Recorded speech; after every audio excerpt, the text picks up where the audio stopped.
Moi, j'en citerai deux. Premièrement, on a appris à travailler ensemble de manière très collaborative et cela a entraîné une richesse importante non seulement dans la qualité des collaborations, mais des résultats.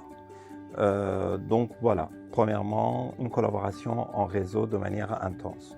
Deuxièmement, l'utilisation, le remplissage de bases de données de maladies rares, qui est un outil important, un outil très riche. Et cela, moi je dirais, c'est grâce à une restructuration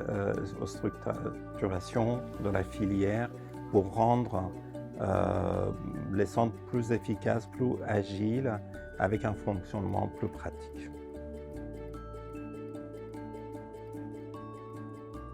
J'en citerai deux également. D'abord, évidemment, l'impact sur la prise en charge des patients. Le personnel a été réquisitionné, les lits ont été réquisitionnés, des programmations des patients et les patients qui ont Covid. Donc, un impact difficile sur la prise en charge des patients avec le retard de prise en charge. Mais je citerai également l'impact positif. Encore une fois, nous avons été, au niveau de filière, été obligés d'innover, de s'adapter finalement, d'avoir des stratégies pour limiter le plus possible cet impact négatif, avec production des consensus, avec des process de prise en charge et une collaboration très très importante. Voilà.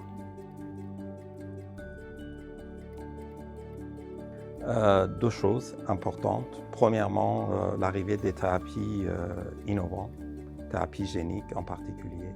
Cela, ça nécessiterait qu'on se réorganise. Évidemment, il faut qu'on soit aidé. Il faut que les structures soient adaptées à l'arrivée de ces traitements.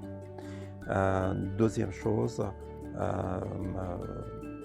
ce sont des utilisations des données, des big data en anglais, des données massives avec l'utilisation des algorithmes et l'intelligence artificielle qui sont là, mais qui vont prendre beaucoup plus de puissance et nous permettre d'avoir des paramètres de prédiction, de progression de la maladie, de sélection des patients pour une réponse thérapeutique et d'identification des profils de patients. Moi, je dirais c'est deux choses pour lesquelles il faut qu'on se prépare dès maintenant.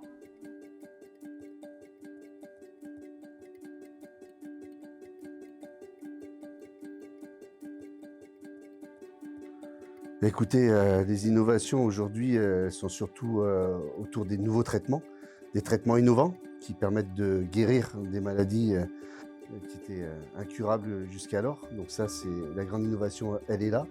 Elle est aussi autour des diagnostics qui sont aujourd'hui beaucoup plus précis. Ça permet de réviser des diagnostics pour des gens qui avaient des diagnostics très anciens. Et donc, par ce faire, de mieux finalement traiter la maladie derrière. Et puis, à travers ces diagnostics, ces précisions de diagnostic aujourd'hui, d'aller vers le dépistage néonatal pour certaines pathologies très graves qui pouvaient engendrer des décès pour des enfants.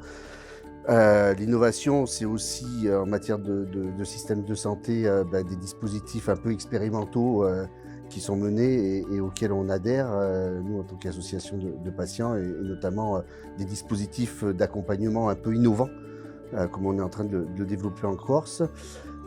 Et puis l'innovation, elle passe aussi par l'aspect technique. On travaille aujourd'hui sur ce qu'on appelle la compensation des incapacités du membre supérieur. Comprenez la compensation du handicap au niveau des bras.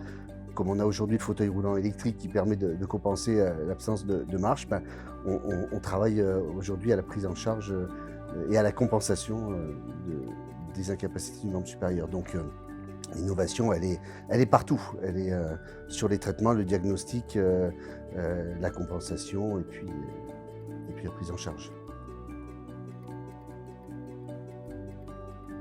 Écoutez, pour les malades, c'est un temps extraordinaire parce que c'est un temps plein d'espoir. En fait, Il y a 30 ans, 40 ans, on était face à des maladies incurables, comme je disais tout à l'heure. Aujourd'hui, on peut guérir certaines maladies, pas assez, mais en tout cas, c'est une période qui est extrêmement incroyable, tant pour le corps médical que pour les patients.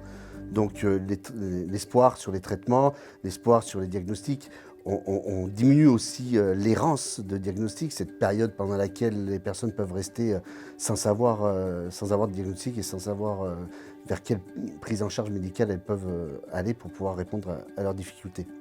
Donc c'est l'espoir, c'est les bouleversements parce qu'on est face aussi à des maladies qui... l'histoire naturelle de la maladie n'est plus la même. Là où on avait des enfants qui pouvaient mourir à 6 mois, 1 an, et aujourd'hui ils vivent, et donc il faut les accompagner dans cette vie. Donc l'histoire naturelle de la maladie qui évolue, et puis pour le bouleversement pour les aidants, pour les parents d'enfants, mais aussi pour les aidants avec... Le vieillissement possible, quand on avait des pathologies où on mourait à 15 ans, à 20 ans, et qu'aujourd'hui on peut vivre jusqu'à 35-40 ans, voire plus, forcément ça bouleverse beaucoup de choses pour les malades et pour leurs familles.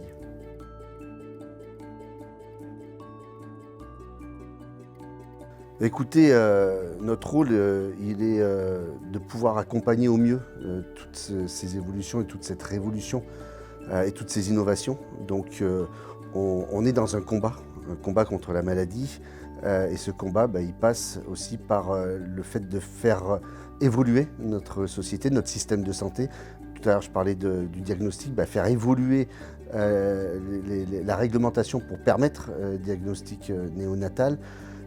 Faire reconnaître aussi notre modèle d'accompagnement, puisque la FM Téléthon, on a développé depuis plus de 30 ans un dispositif qui permet d'accompagner les malades, les patients et leurs familles avec des référents parcours de santé qui sont là à leur côté pour les aider à construire leur parcours de santé, pour les aider à faire face à la maladie.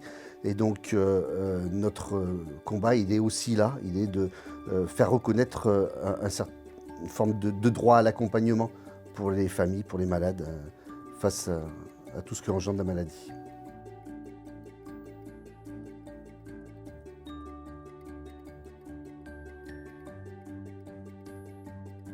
Donc, dans le centre de référence de Nice, on a une activité clinique qui est très intriquée avec l'activité de recherche. Donc, on arrive à faire toutes sortes d'activités de recherche, d'histoire naturelle, développement des indicateurs de mesure et des biomarqueurs dans les maladies neuromusculaires et de la jonction neuromusculaire. Et on a très visé sur l'introduction de l'innovation, à la fois dans la prise en charge des patients dans l'hôpital, et aussi dans la prise en charge des patients à domicile avec les projets de télémédecine, et puis dans l'éducation des patients avec des projets d'éducation thérapeutique digitaux et des plateformes du e-learning qu'on a développées, et enfin dans les outils des indicateurs de mesure digitaux pour la recherche.